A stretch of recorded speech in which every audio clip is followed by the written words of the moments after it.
নমস্কার, আমি সুপর্ণা সোপুস কুকিং ওয়ার্ল্ডের আরও একটি নতুন ভিডিও নিয়ে আমি হাজির হয়েছি তোমাদের সামনে। আজকে আমি তোমাদেরকে রান্না করে দেখাবো খুব সুস্বাদু একটা রেসিপি, সেটা হলো তেলকই। খুব সহজ এবং ঘরোয়া উপকরণ দিয়ে চটজলদি কীভাবে এই তেলকইটা বানানো যায় চলো তোমাদের সাথে শেয়ার করে নিই। তাহলে বেশি কথা না বলে রান্নাটা শুরু করা যাক। তেলকই বানানোর জন্য প্রথমে আমি একটা মিডিয়াম সাইজের পেঁয়াজকে ভালো করে গ্রেটার দিয়ে গ্রেট করে নিয়েছিলাম।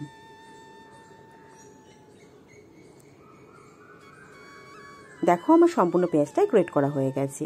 ঠিক একইভাবে দুটি মিডিয়াম সাইজের টমেটোকে আমি গ্রেটার দিয়ে গ্রেট করে নিয়েছিলাম। যেহেতু এটা আমার ফ্রোজেন টমেটো তাই খোসাটা সুন্দরভাবে আলাদা হয়ে গেছে।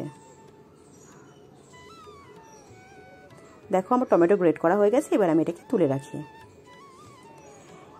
এই মাছটা রান্না করার জন্য একটা মশলার পেস্ট বানাতে হবে, চলো সেটাকেই বানিয়ে নেওয়া যাক। এর জন্য আমি 1 ইঞ্চি আদা নিয়েছিলাম কিছুটা পরিমাণ গোটা ধনে এবং গোটা জিরে, এবং তার সাথে দিয়ে দিয়েছিলাম 2টো শুকনো লঙ্কা।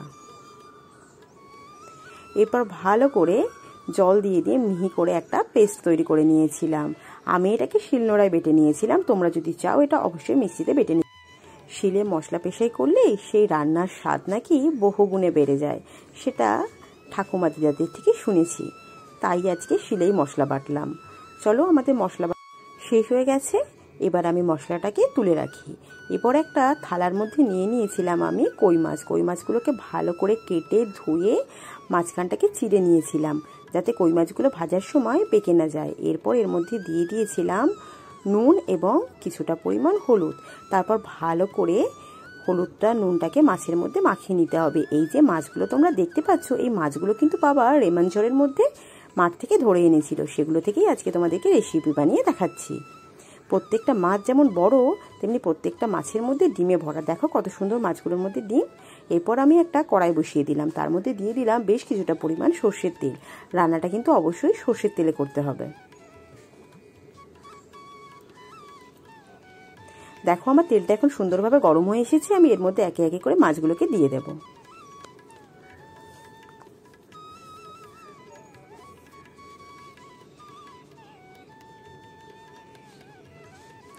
মাছের এক পিঠটা এখন সুন্দর করে ভাজা হয়ে গেছে, মাছগুলোকে আস্তে আস্তে করে উল্টে দিলাম।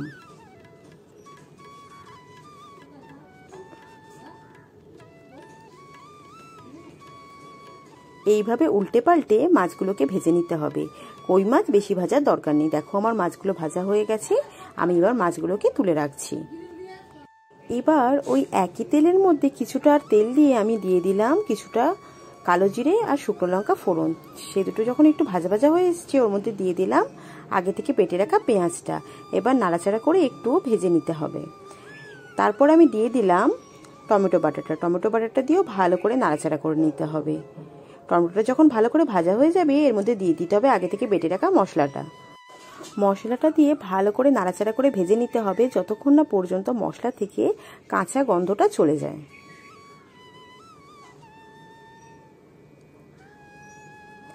এরপর আমি এর মধ্যে দিয়ে দিলাম কিছুটা পরিমাণ লাল লঙ্কার গুঁড়ো এবং হলুদের গুঁড়ো। তারপর আবারও ভালো করে কষিয়ে নিয়েছিলাম। তোমরা যদি মনে করো ঝাল কম খাবে তাহলে এখানে লঙ্কা গুঁড়ো দেওয়ার প্রয়োজন নেই, আগেই আমি কিন্তু শুকনো লঙ্কা বাটা দিয়েছি। এর মধ্যে দিয়ে দিলাম কিছুটা পরিমাণ জল, মশলাটা যাতে তলা থেকে না ধরে যায় তার জন্য। এরপর এর মধ্যে দিয়ে দিলাম পরিমাণ মতো লবণ। দেখো মশলাটা কষতে কষতে এখন মশলা থেকে খুব সুন্দরভাবে তেল ছেড়ে এসেছে। আরও কিছুক্ষণ আমি এইভাবেই কষে নেব।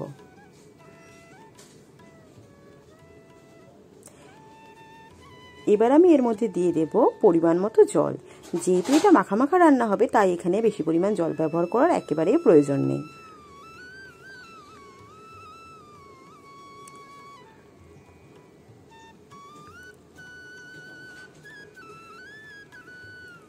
জলটা দেওয়ার পর যখন সুন্দরভাবে ঝোলটা ফুটে আসবে তখন এর মধ্যে দিয়ে দিতে হবে ভেজে রাখা মাছগুলো। তারপর উল্টে পাল্টে ভালো করে ঝোলের মধ্যে মাছগুলোকে ডুবিয়ে দিতে হবে। তারপর দিয়ে দিতে হবে 4টে কাঁচা লঙ্কা। এখানে আমি কাঁচা লঙ্কাটা ফ্লেভারের জন্য দিয়েছিলাম, তোমরা যদি খুব ঝাল খেতে পছন্দ করো তাহলে কাঁচা লঙ্কাগুলোকে চিড়েও ব্যবহার করতে পারো।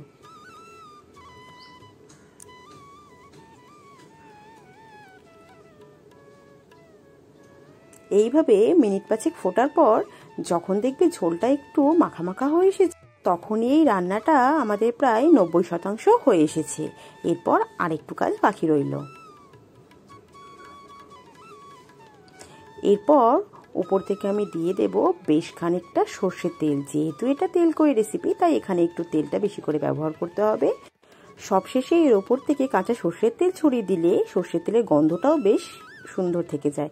এরপর আমি এটাকে ঢাকনা দিয়ে রেখে দেবো 10 মিনিটের জন্য। 10 মিনিট পর ঢাকনা খুললেই তৈরি হয়ে যাবে আমাদের তেল কইয়ের সাথে আজকে দুপুরের মেনুতে ছিল গরম গরম ভাত, মুসুরির ডাল আর কাঁঠাল দানা দিয়ে কুমড়ো পুঁই শাকের তরকারি।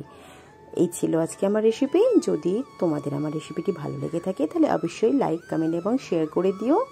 যে সমস্ত বন্ধুরা আমার চ্যানেলে নতুন তারা আমার চ্যানেলটিকে সাবস্ক্রাইব করে দিও এবং পাশে থাকা বেল আইকনটিকে অন করতে ভুলো না, যাতে আমার চ্যানেলের প্রথম ভিডিওটা তোমার কাছেই পৌঁছে যায়।